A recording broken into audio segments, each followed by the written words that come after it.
Timotheo wa kwanza sura ya 3 mstari wa 16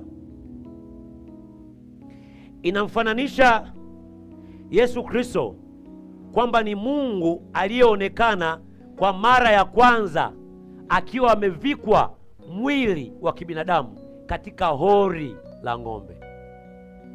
Kwa mara ya kwanza malaika wanashuhudia kumwona Mungu akiwa katika mwili wa kibinadamu katika hori la ng'ombe. Huyu Mungu aliyovaa mwili wa kibinadamu katika hori la ng'ombe ni nani huyu?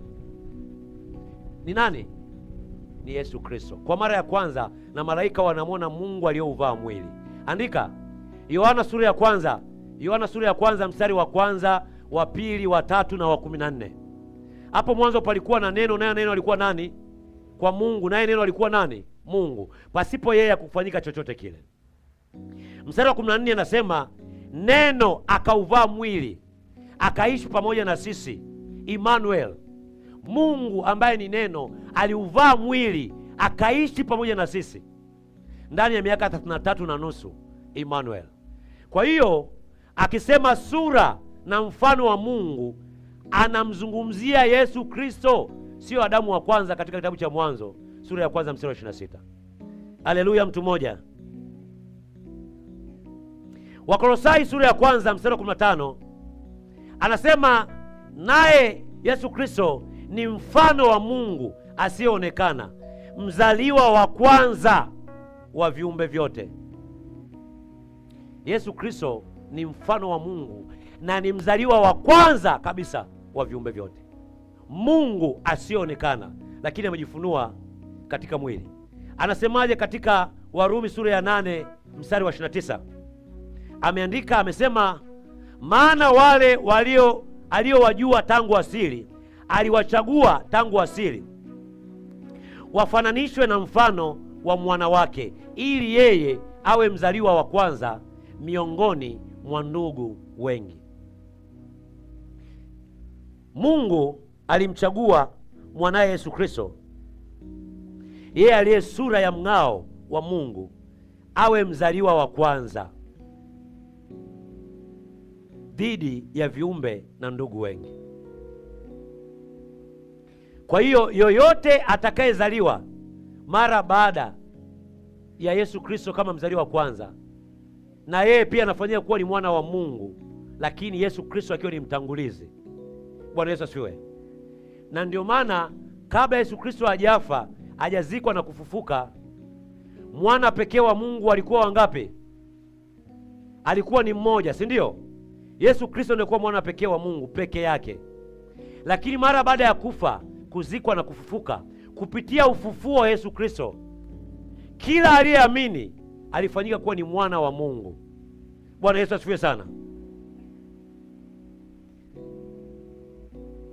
Amesema kwenye Zaburi 89 mstari 27, amesema nami nitamjalia kuwa mzaliwa wangu wa kwanza kuwa juu sana kuliko wafalme wa dunia.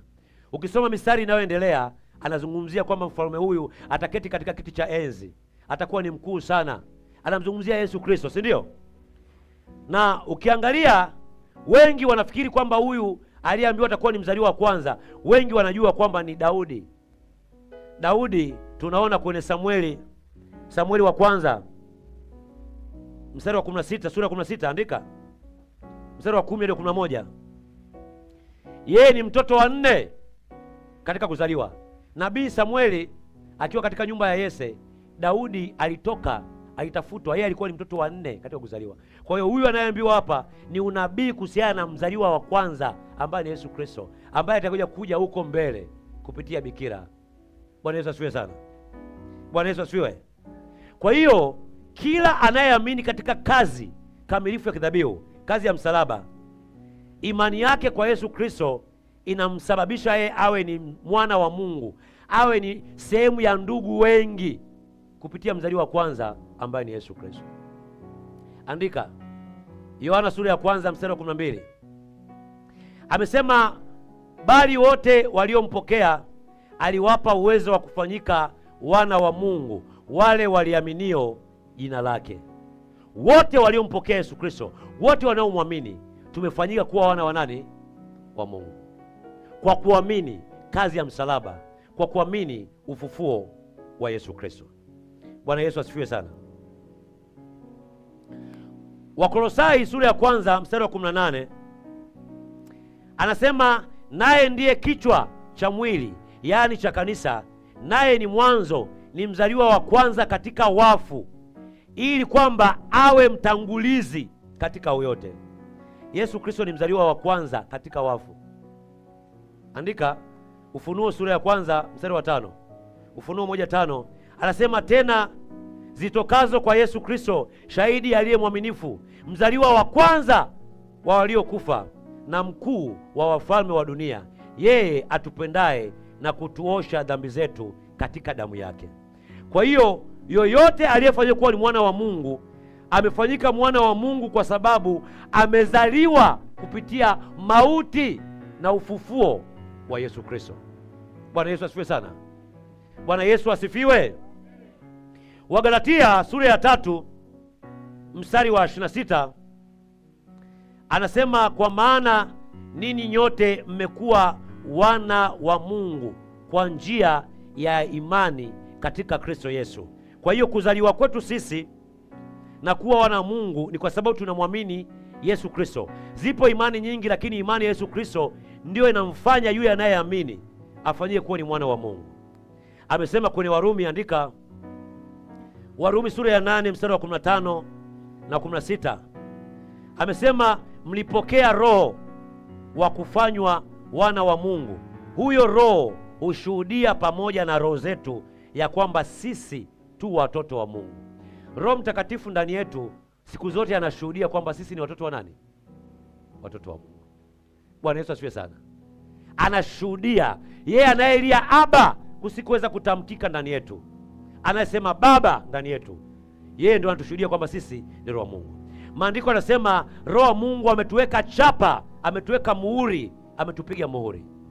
Tunaye chapa. Wakati wengine wanaogopa kupigwa chapa ya mpinga Kristo ya 666, sisi tayari tunaomwamini Yesu Kristo tumepigwa chapa ya Kristo ambaye ni Roho Mtakatifu ndani ya roho zetu. Bwana Yesu asifiwe sana. Sura ya Mungu sio maumbile ya mwanadamu. Sura ya Mungu ni tabia, ni utendaji, ni mamlaka, ni asili ya Mungu ambayo inafunuliwa ndani ya moyo wa mwamini. Kwa hiyo Yesu Kristo, yeye ambaye aliyefanywa kuwa ni sura na mfano wa Mungu, kwenye Mwanzo sura ya kwanza mstari wa 26, mara baada ya kufa na kufufuka, kila aliyeamini tendo kamili la kidhabihu aliyefanya msalabani pale Kalvari, kila aliyeamini, ile sura na mfanano wa Mungu umefanyika na kuumbika ndani yake. Bwana Yesu asifiwe sana. Kuna mtu mmoja anaongelea jamani wapendwa, kila aliye na Roho Mtakatifu amefanya kuwa ni sura ya Mungu na mfano wa Mungu ndani yake. Wewe ni sura ya Mungu, wewe ni mfano wa Mungu.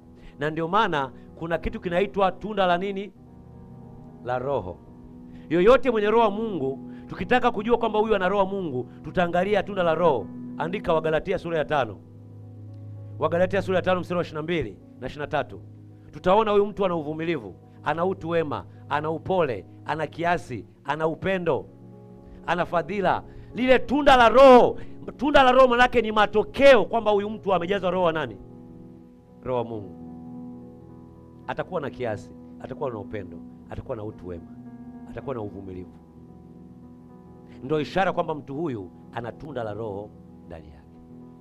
Sura ya Mungu siku zote inafunuliwa ndani ya moyo wa mwamini kupitia maarifa, kupitia ufahamu wa kweli ya neno la Mungu.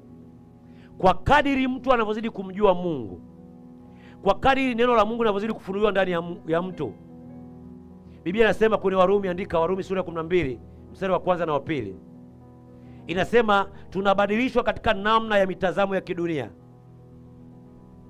namna tunavyowaza, namna tunavyoongea, namna tunavyoyachukulia mambo, namna tunavyotafakari. Katika wokovu, nikawa nafundisha hapa, nasema katika wokovu kuna mambo mawili. Kuna mtu kumwamini Yesu Kristo na Baba na Mwana Roho Mtakatifu kufanya makao ndani ya huyo mtu anayemwamini. Amepokea neema ya nini? Ya wokovu. Ila huyo mtu kubadilishwa mtazamo wake, fikra zake, kuwaza kwake, kuzungumza kwake, kuenenda kwake, unahitaji mchakato wa maarifa ya Mungu. Maarifa ya ukweli ya Mungu ndio inamfanya mtu sasa awe na sura na mfanano wa Mungu ndani yake. Kuna mtu mmoja anaongelea hapa jamani. Inawezekana kabisa mtu akakaa katika uokovu, akawa anakuja kanisani na kumsifu Mungu na kumtukuza Mungu na kuabudu Mungu, lakini bado sura na mfanano wa asili ya kwao, ya koo alizotokea na jamii aliyotokea ikawa bado inaonekana ndani yake. Kwa nini? Ni kweli ana Roho Mtakatifu, ni kweli anaenda kwa lugha mpya, lakini hajafanywa transformation, hajabadilishwa bado. Kweli hajambadilisha ikamuumbia sura na mfanano wa Mungu, tabia na asili ya Mungu ndani yake. Kwa hiyo kitu kikubwa tunachokihitaji sisi watakatifu wa Mungu ni sura na mfano wa Mungu iumbike ndani ya mioyo yetu. Mgeukie jirani yako, mwambie, jirani yangu mpendwa, najua una Roho wa Mungu, najua unanena kwa lugha mpya. Je, sura ya Mungu na mfanano wa Mungu umeumbika ndani yako? Na ndio maana tunakuwa katika utukufu hadi nini? Tunakuwa katika kimo na maarifa na hekima ya Mungu. Hekima ya Mungu inaongezeka kila itwapo leo. Na ndio maana wakati mwingine tunapopungukiwa na hekima, anasema apungukae na hekima, Yakobo 1:5. Anayepungukiwa na hekima ni bora afanyaje? Bora aombe.